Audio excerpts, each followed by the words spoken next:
Funding for This Is Nashville comes from you, our listeners, and Music City Prep Clinic, Nashville-based provider for PrEP and offering comprehensive sexual health services in an environment designed to be safe, professional, and shame-free. Learn more at musiccityprep.org. This is Nashville.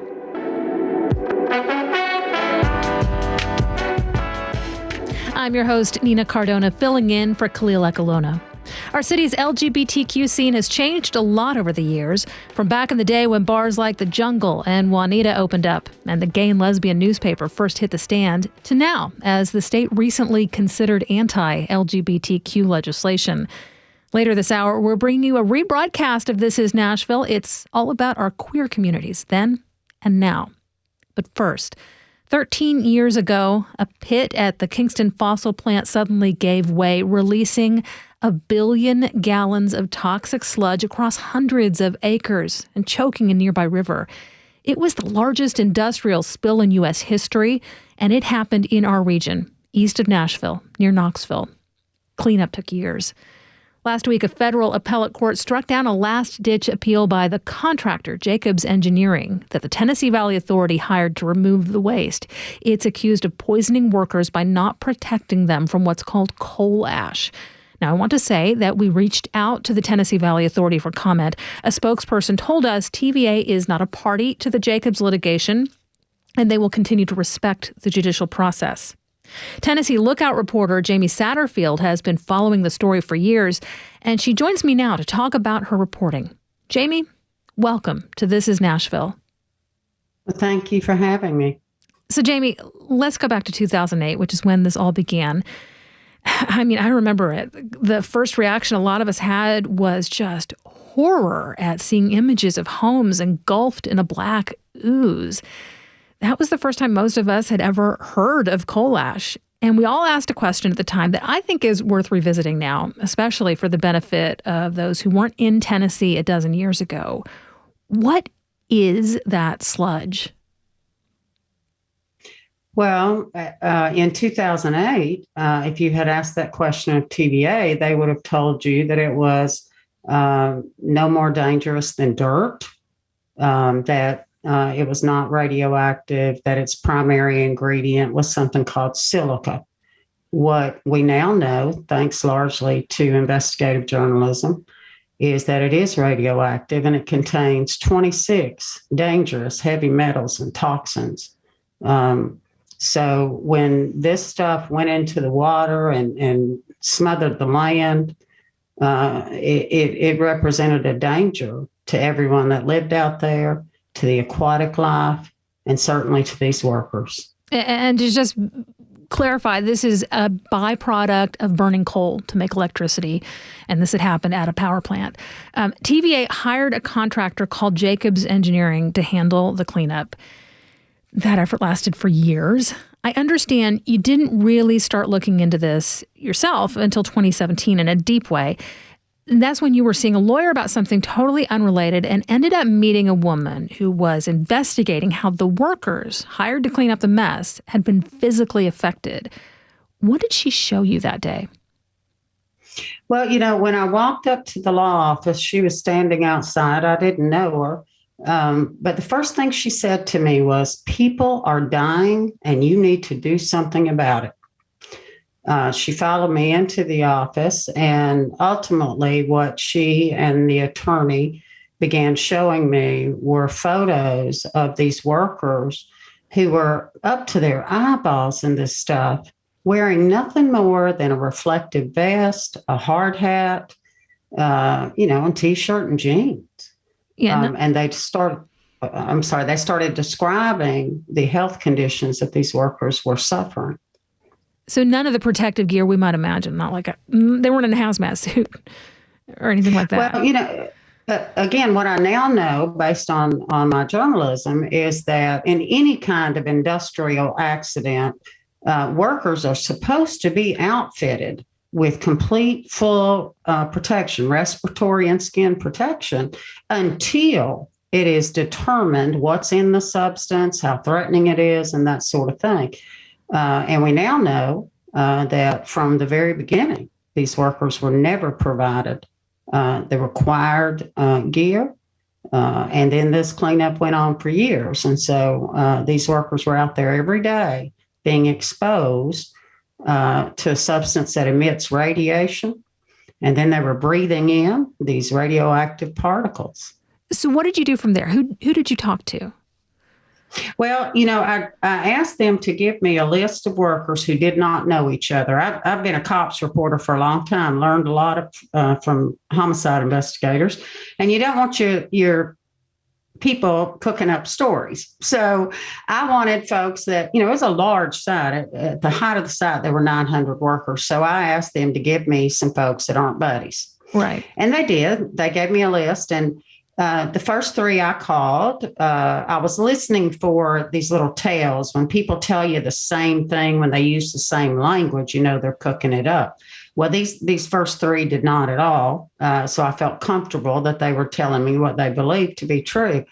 It was the fourth call, though, that really got me. It was a fellow named Craig Wilkinson, who at that time needed a double lung transplant after having worked out there.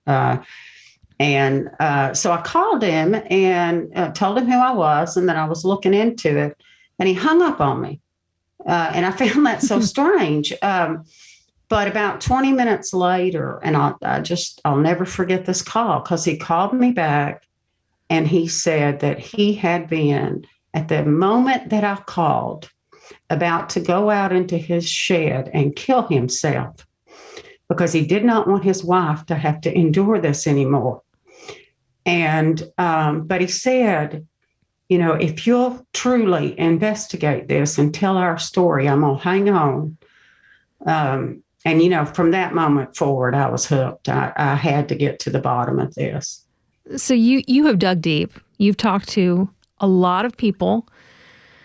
How would you sum up the human toll of the cleanup effort? What are these people experiencing years after they finished touching that ash? Well, you've got, I think the first impact is the deaths. So workers that were in positions out there that were more exposed, who were perhaps not always in vehicles. There were flaggers, things like that were on the ground all the time. And this stuff was getting, every time a truck go by, it'd blow into them. But when workers began dying, what I learned about those families is that these were very traditional families. Many of these women this is mostly a male workforce. We do have some female workers who have died or are sick, but mostly men. And a lot of these women did not work outside the home. They enjoyed providing a home for their families, and so and they had these were long-term marriages, and I myself am a widow. So when you lose your soulmate, that you've known since high school, and suddenly you're going to have to fend for yourself, because these are contract laborers. They really didn't have good benefits and such. And so the first impact was that you had a whole lot of women who were suddenly without any kind of income support.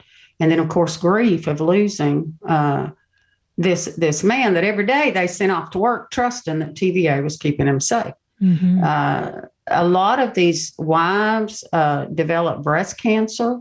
And what I now know is that, these fellas were not told that this stuff was dangerous. And so they would come home with it all over them. And the women would take their clothes and launder them. This stuff ended up eating washing machines.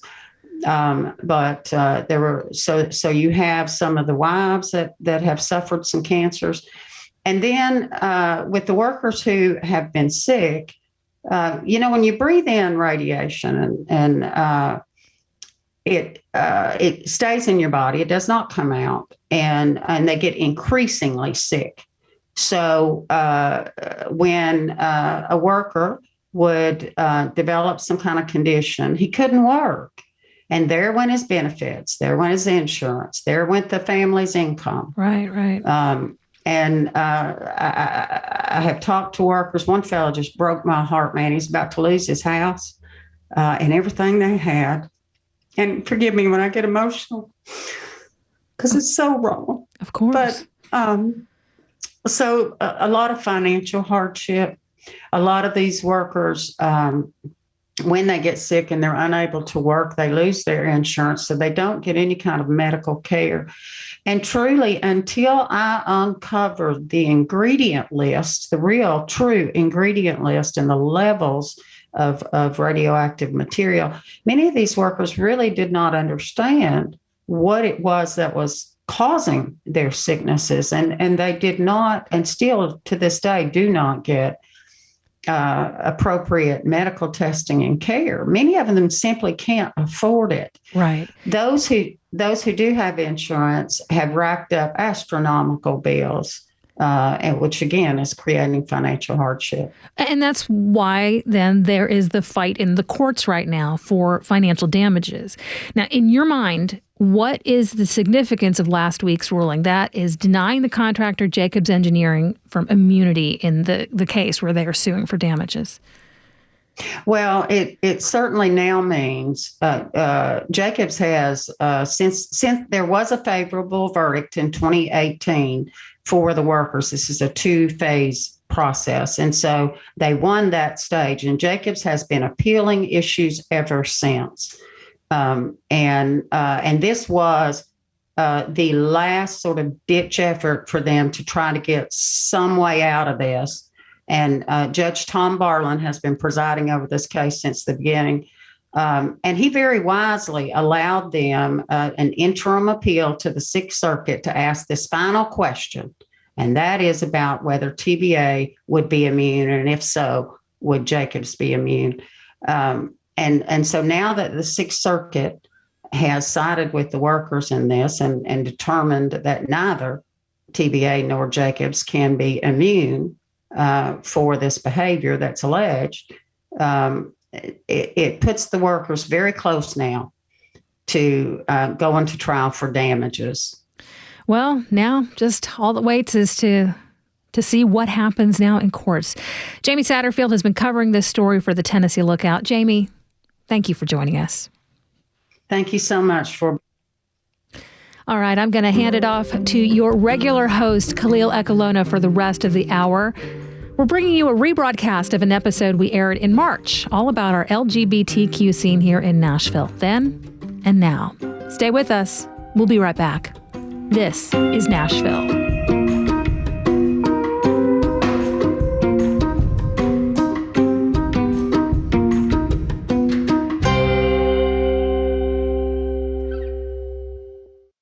Funding for This is Nashville comes from you, our listeners, and Music City Prep Clinic, Nashville-based provider for PrEP and offering comprehensive sexual health services in an environment designed to be safe, professional, and shame-free.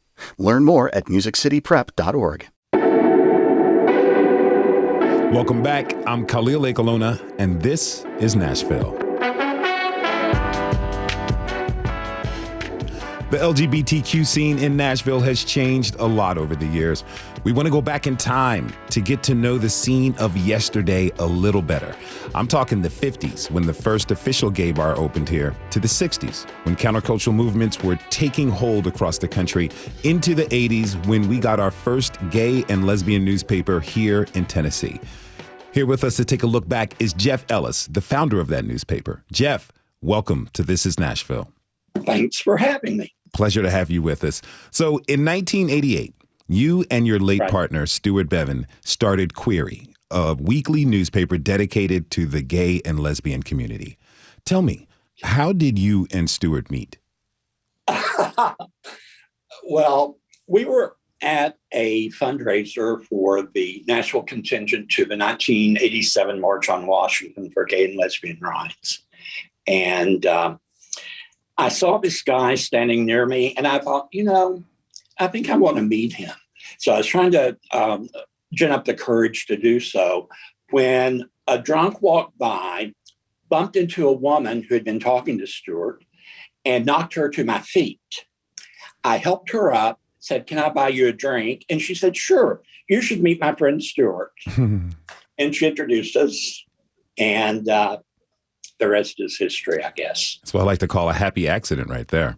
Yeah. That's fantastic. So tell me, what inspired you both to start this paper?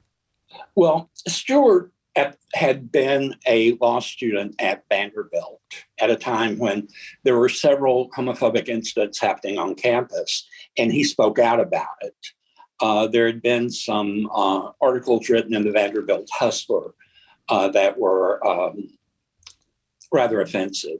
He realized then the need for objective journalistic coverage for our community.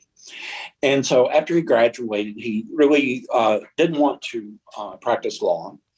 And I had a background in journalism, and we decided to start a gay newspaper. We called it Dare, after the famous Lord Alfred Douglas letter to Oscar Wilde about the love that dare not speak its name. So we decided to start a newspaper, and it was that simple, quite frankly. And we set about talking to potential advertisers and set about deciding what our coverage could actually be. And we got our first issue ready. It was published by a local printer here in Nashville. And later that day, after they delivered our papers to us, they told us they could no longer print our paper because it was a gay and lesbian newspaper. Yeah. And so that set us on a quest to find someone who would print us. And luckily, my mentor from MTSU, Dorothy Harrison, who was at the time PR director at MTSU, suggested we contact the people at the Lebanon Democrat. And so we did. And they welcomed us with open arms. And the fact that that happened was good for us because it became a news story for the local mainstream press.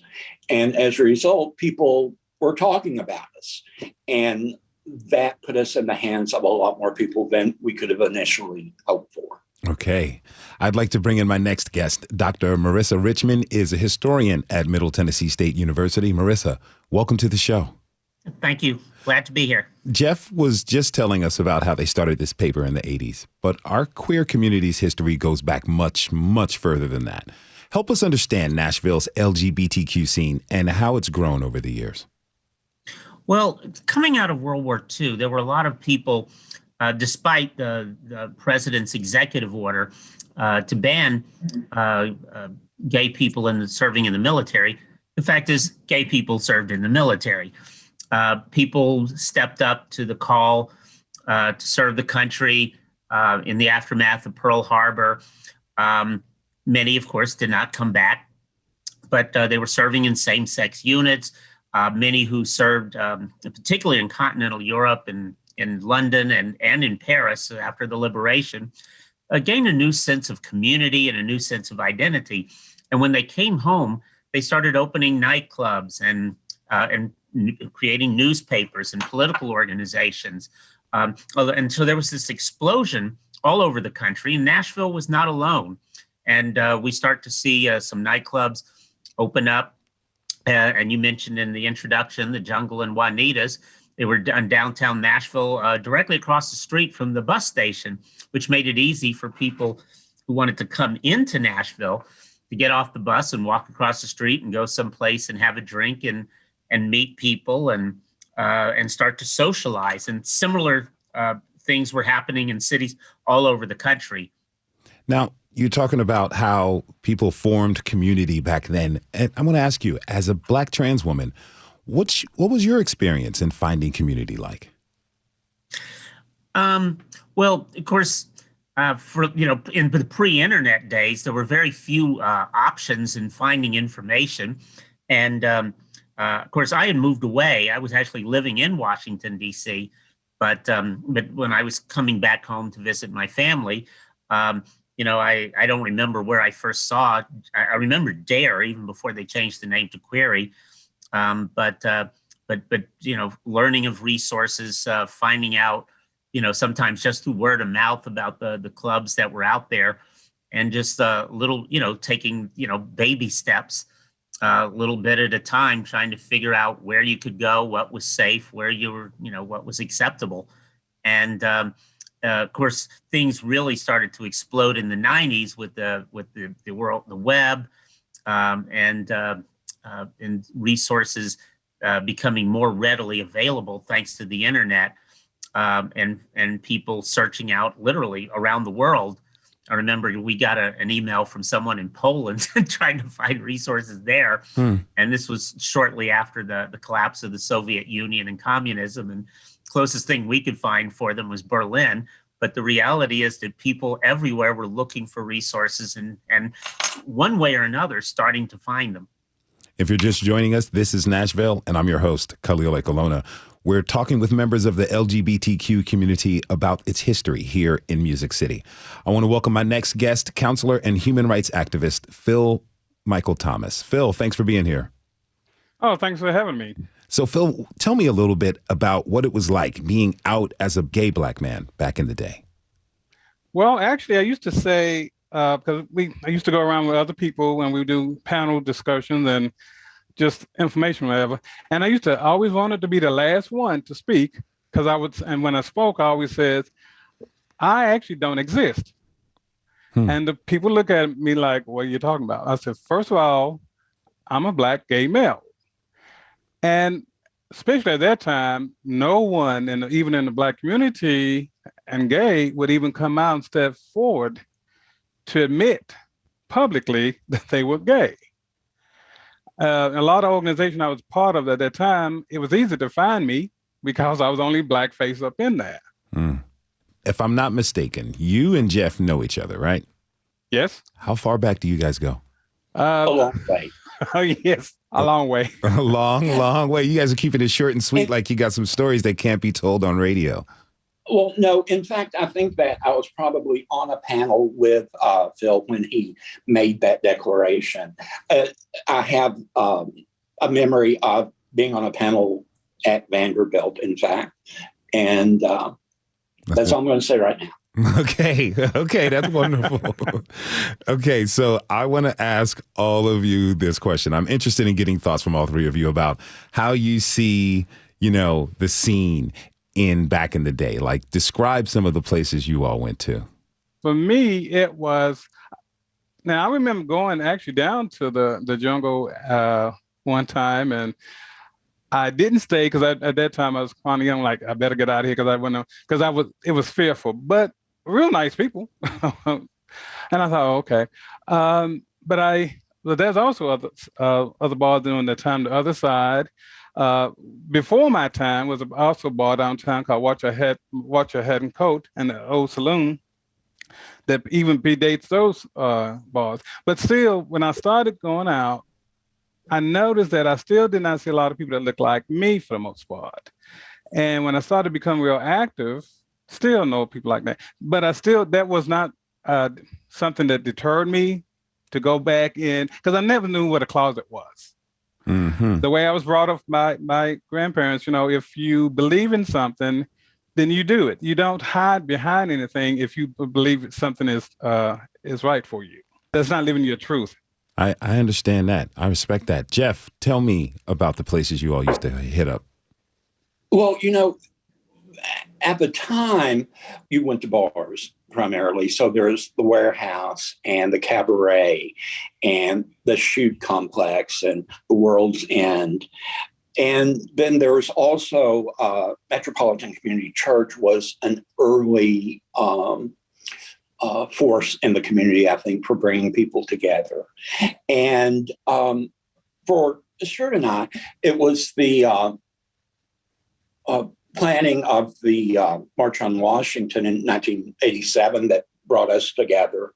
And that seemed to precipitate political action in Nashville and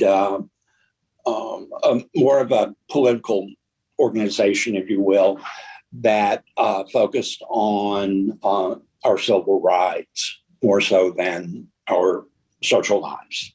Marissa, where did you all go for a good time? Well, my main hangout was the jungle, although it had moved over to 4th Avenue South at that time. But Jeff actually mentioned every single one of the bars Jeff mentioned. I went to the Cabaret. I think I went actually there before I ever heard of the Jungle.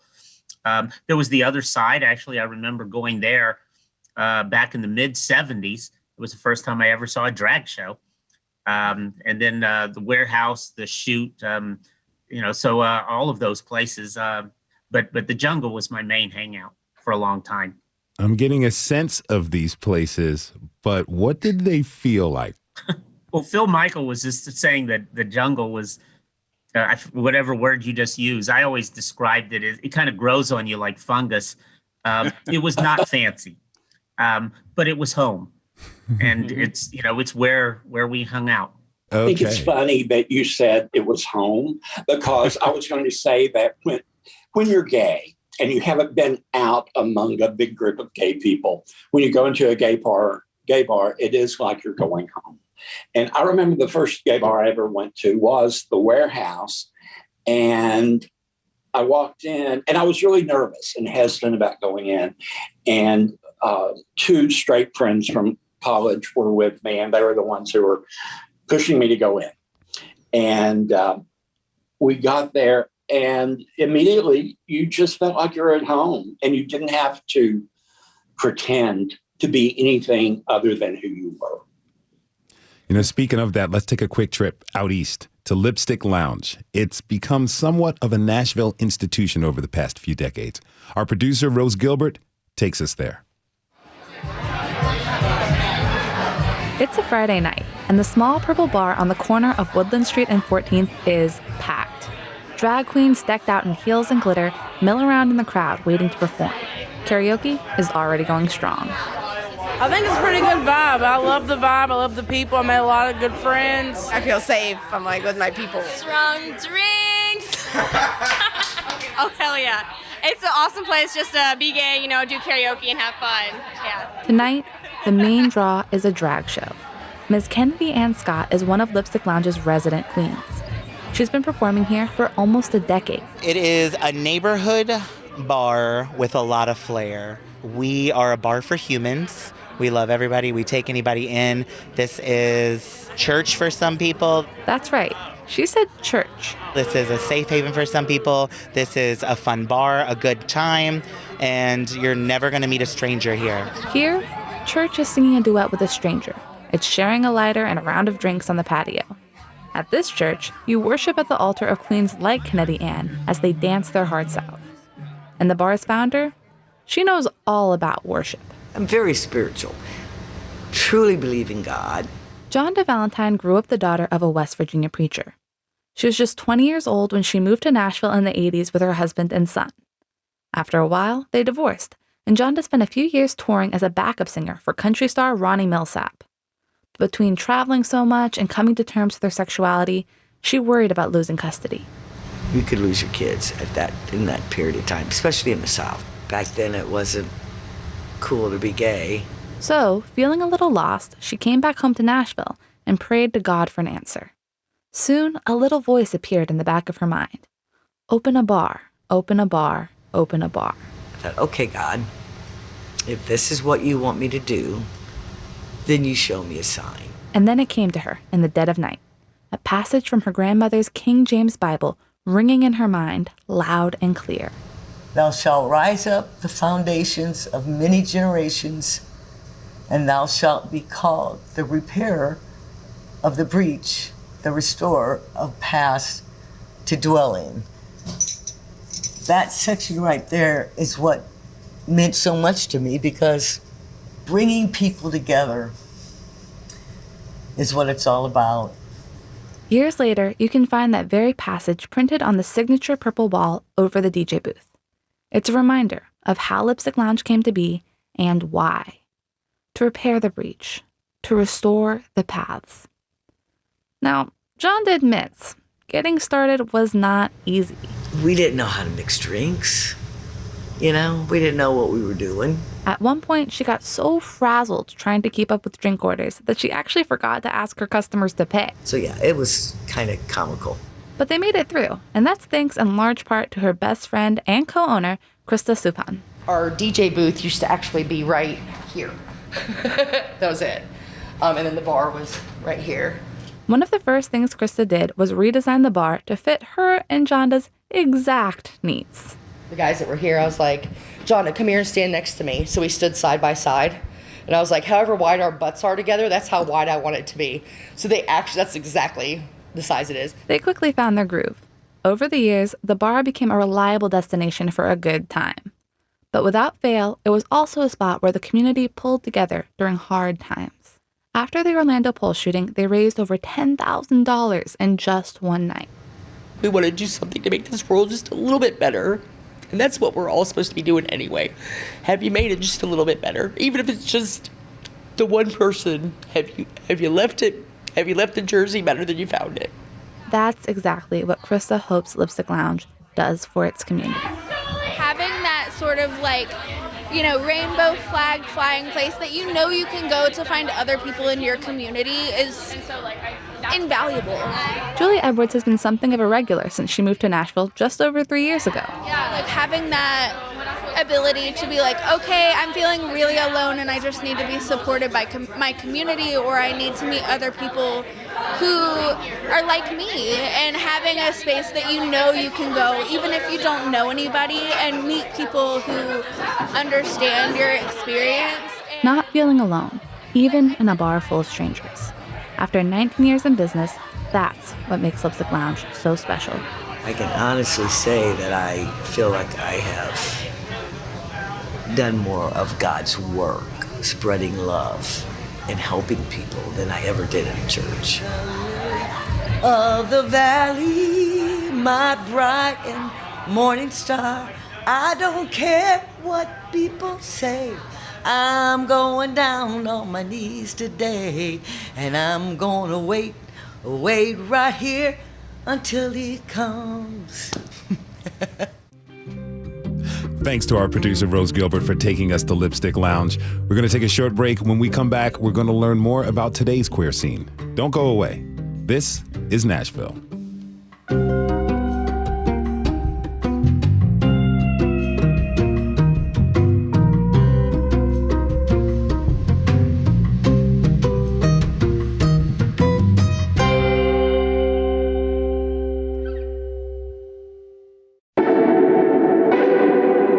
Welcome back. I'm Khalil Ekalona, and this is Nashville. We've been talking this hour about our city's LGBTQ scene back in the day.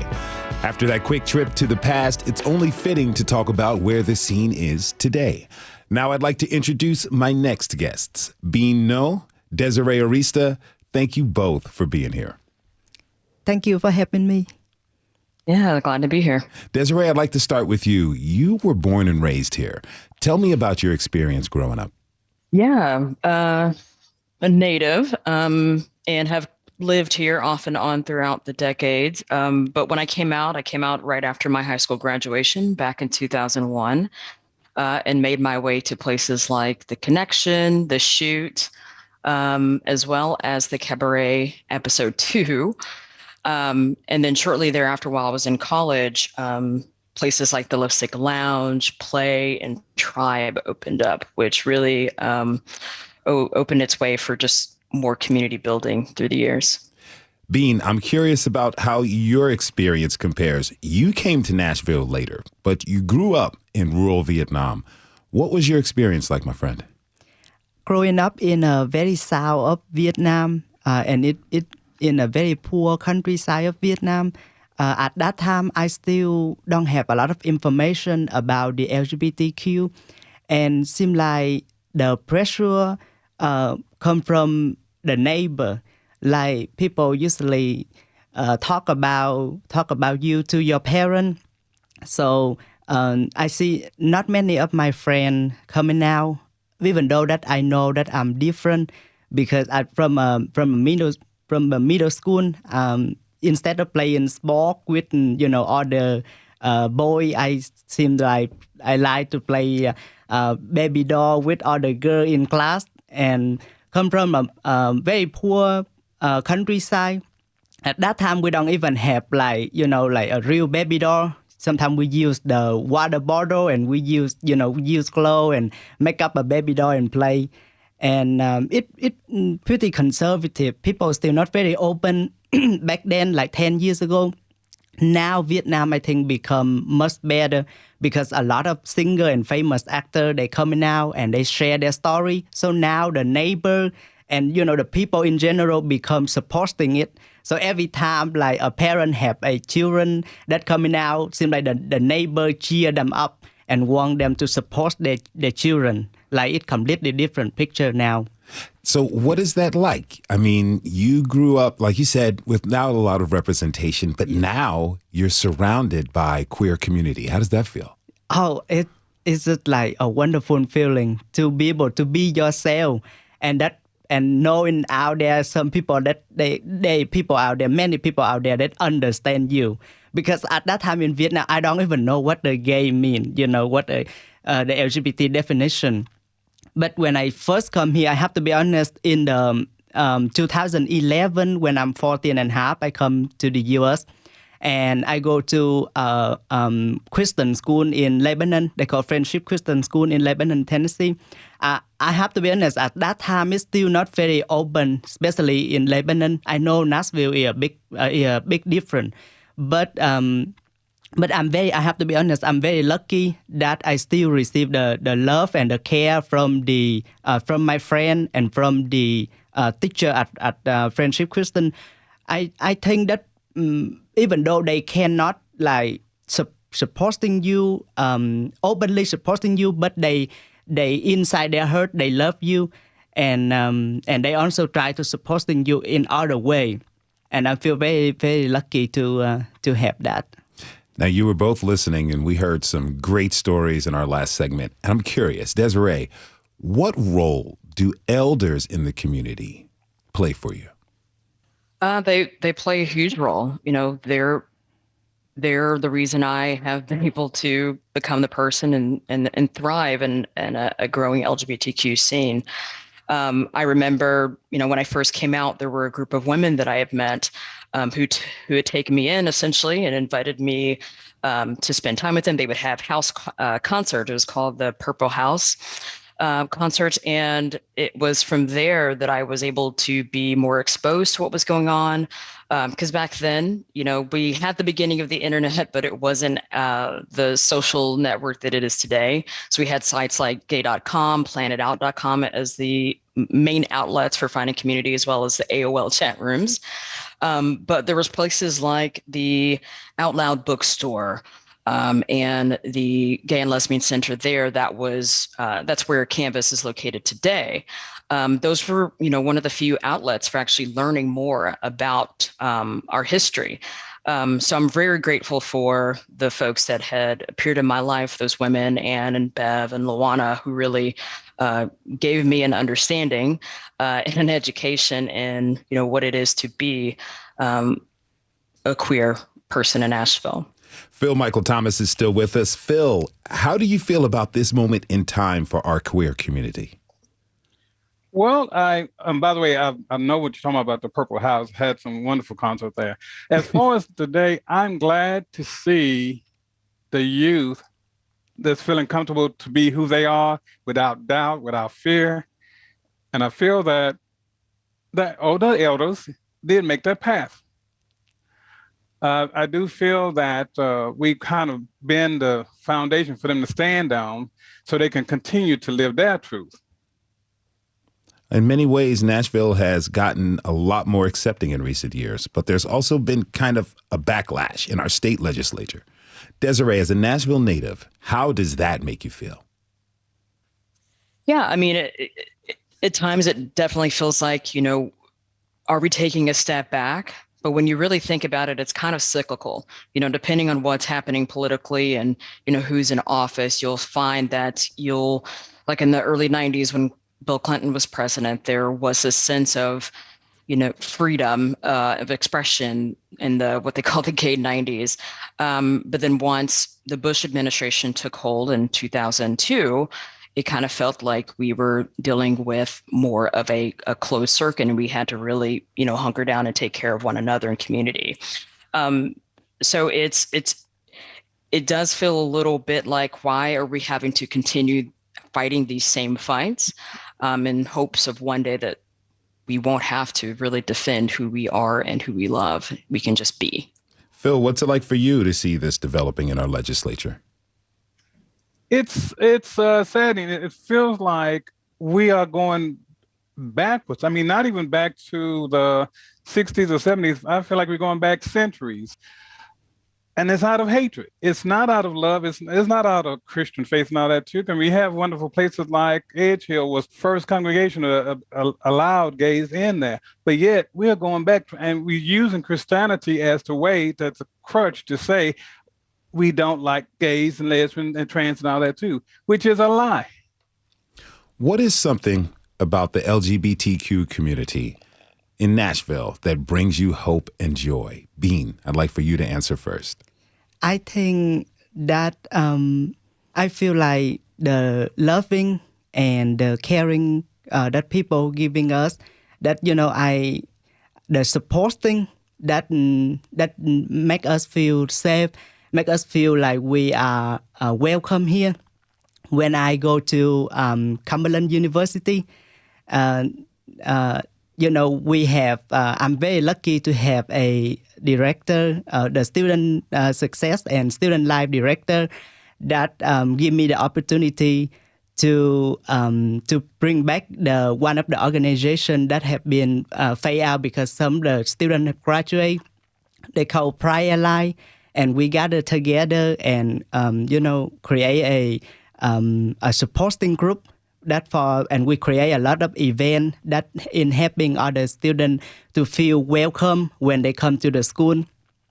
And they also, you know, we create a lot of events to, for example, the one about people get shooting in Orlando. We also create a candlelight visit for them to in memory of that.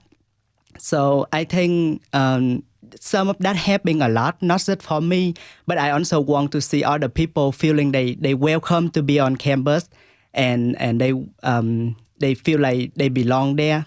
And lucky for me that when I start apply for the job, and I'm the company that I'm working for now, they call PSB CPA in Franklin, Tennessee. They also they help you out. Yes, very diverse and inclusive policy to help the staff. And that's fantastic. Yes. That's fantastic. Real quick, Desiree, I'd like for you to answer to what about the community? What brings you hope and joy?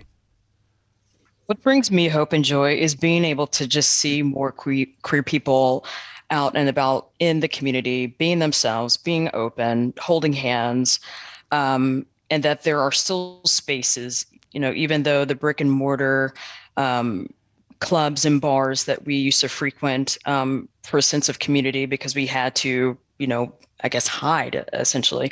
I am grateful for events and the folks that put together QDP, the Queer Dance Party, the monthly parties. I appreciate that, especially the fact that those were events that brought together multiple generations under one roof, you know, getting their groove on essentially. Because no matter what, our community always appreciates that opportunity to let our hair down and dance and be free. That's absolutely fantastic. I want to give thanks to Bean No, Desiree Arista, and Philip Michael Thomas. Okay, it's the end of the week, so I'm going to hop out of my host chair and into the passenger seat. Each Friday, you can join me as I ride shotgun with one of our fellow Middle Tennesseans. Today, I am taking a trip with Ben Slinkard, a.k.a. Kennedy Ann Scott, as she heads to the Lipstick Lounge for her trivia drag show. Check it out. Hello. How are you? Good, how are you? Doing all right. Awesome. My name is Ben Slinkard, also known as Kennedy Ann Scott. Nice to meet you, Ben. Nice to meet you. / Kennedy. Yes. How long have you lived here in Nashville? 11 years. So, a moment. A little bit. You've seen Nashville change. I have. From whenever there was not so many people to when the big boom came. Mm-hmm. So, kind of right before the big boom. Mm-hmm. I have to give you props on deftly navigating that little bit of traffic we saw on the freeway right there. I thought we were going to get stuck for a few minutes. No. You have lived here for a while. You know these streets, huh? I do. So like one of my favorite things to do is like when I'm a little stressed out or when I'm really feeling down, I love to go on drives and just blare my music and just listen. So like I've always been better at directions where landmarks. So I can tell you how to get somewhere, but I don't always know the street names. But I'm like, oh, it's over here by the church in the third left. Like those landmarks are changing. They are, for sure. So I guess I'll have to start getting lost again. I was going to show you where I live. Yeah. Because we were talking about it. So this is the historic Buena Vista neighborhood. And I live right down here. I'm right here on the corner. Nice. I know, I love my little community. And neighbors are nice? Neighbors are amazing. We have like little block parties back in our parking lot back here. Okay. And really getting to know all different types of walks of life. Let's go back to when you first got here. Okay. What was Nashville like? I felt like Nashville when I first got here was also growing up and coming into its own. It was kind of cool to see a city kind of grow with me as I was going through things and growing and changing and becoming more of myself. When I first came out, a lot of people were like, oh, that's my gay friend Ben. And I'm like, oh, okay, well, I was just Ben. Yeah, I came out as gay, but I've always been me. I think just in general in society, people see the gay and then the person. Then the person. Or like people see the skin color. Exactly. And then they see the person. If they get a chance to see that. Yeah. People are like, this is my gay friend Ben. Like automatically you're supposed to style somebody's clothes or hair or break into a show tune song and dance number. Yes. Or will you go shopping with me? Uh-huh. I'm not an accessory. Yeah. Like I'm not an accessory. I'm a person. How did you get into drag? I was a senior in high school and a couple of my girlfriends were like, oh, we want to dress you up for fun. And I was like, okay, cool, whatever. And they're like, really? And I was like, yeah, but I wasn't out at that time. Okay. And I was like, yeah, sure, why not? When you saw yourself for the first time, oh gosh, how did you feel? I felt amazing. I was like, oh my gosh, look out world. You know, I think all drag queens go through that stage where they're just really full of themselves. Like, I could take on the world. I'm the hottest thing. You know, all baby queens go through that. But then you know deep inside yourself, it's like a part of you and you're like, this is amazing. I think sometimes being feminine is seen as a bad thing, even for dads to say that, you know, they love their gay son. I think sometimes that's even really hard because we can't believe that a masked man can love his feminine gay child. You know, men in this country are really deceived constantly. It's not about being masked or femme or anything. It's about being you. Boys always have to live up to a certain standard, and I think we really mess with our society with that because I feel like the best men are in touch with both sides. Whenever I'm on stage, I have to kind of get a feel for who is at my show. So before my show even starts, I go and I talk to people. And I just like make jokes, walk around, be sassy, really like kind of see where my audience is. But yeah, like there are certain things that I'm like, let's just enjoy ourselves.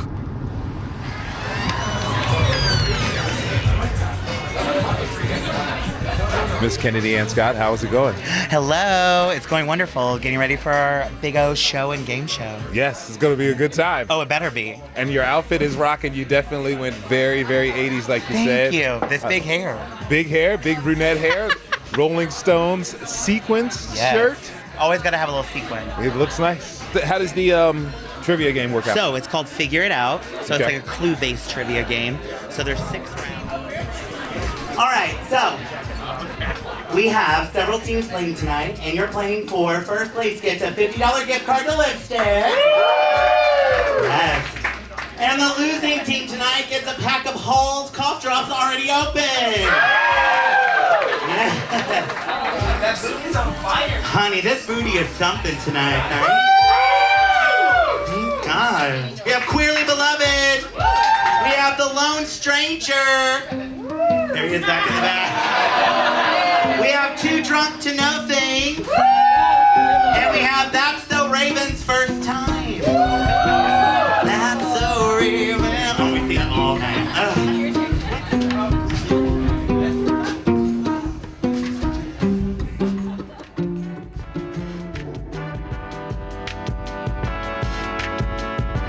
Thanks to everyone who joined us for this rebroadcast of This Is Nashville.